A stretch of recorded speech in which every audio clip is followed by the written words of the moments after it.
The more we learn about what happened in Paris, the more it justifies the full spectrum approach that we've discussed before in this House.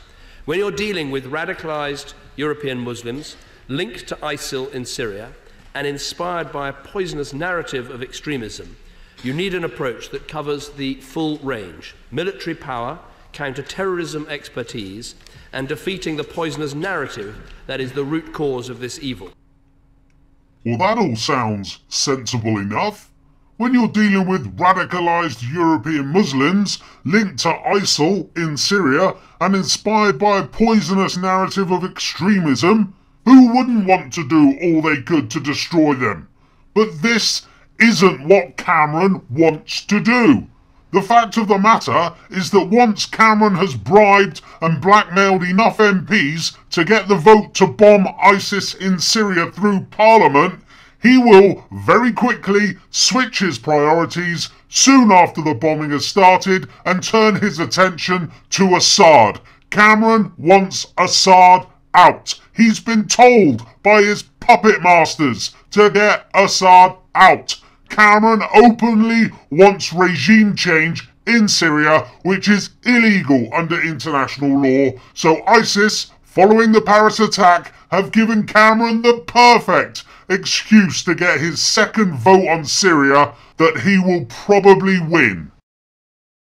My firm conviction is that we need to act against ISIL in Syria. There is a compelling case for doing so. It is for the government, I accept, to make that case to this House and to the country.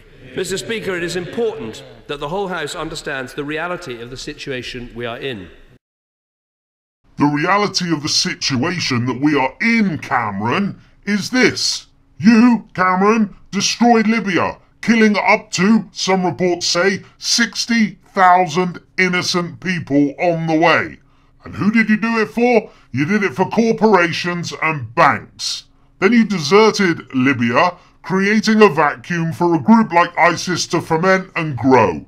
Al-Qaeda were then renamed as ISIS after you lost your vote in 2013 to bomb Assad in Syria, and Al-Qaeda and ISIS were allowed to take over Libya whilst continuing to battle Assad in Syria with the help of funds, arms and training from America, Saudi Arabia and amongst others, your own government, Cameron. ISIS grew quickly, entering Iraq, at the same time continuing the war in Syria with the support of the West. So the situation is that America created ISIS with the help of others in the region, namely Saudi Arabia, but the UK certainly aren't blameless in this scenario, neither are the French, because we have all been supporting the very terrorists that attacked France that Cameron now wants to bomb in Syria. Remember 2 years ago, Cameron wanted to bomb Syria to get Assad. And when that failed, the West supported the terrorists of ISIS and Al-Qaeda to get Assad, to do the job for Obama and Cameron et al. That also failed. But now that we have had the Paris attacks, Cameron wants to bomb ISIS in Syria. And whilst we're there, he will no doubt bomb Assad, whilst Russia are protecting Assad. The world has gone mad. There is no government in Syria we can work with, particularly not in that part of Syria.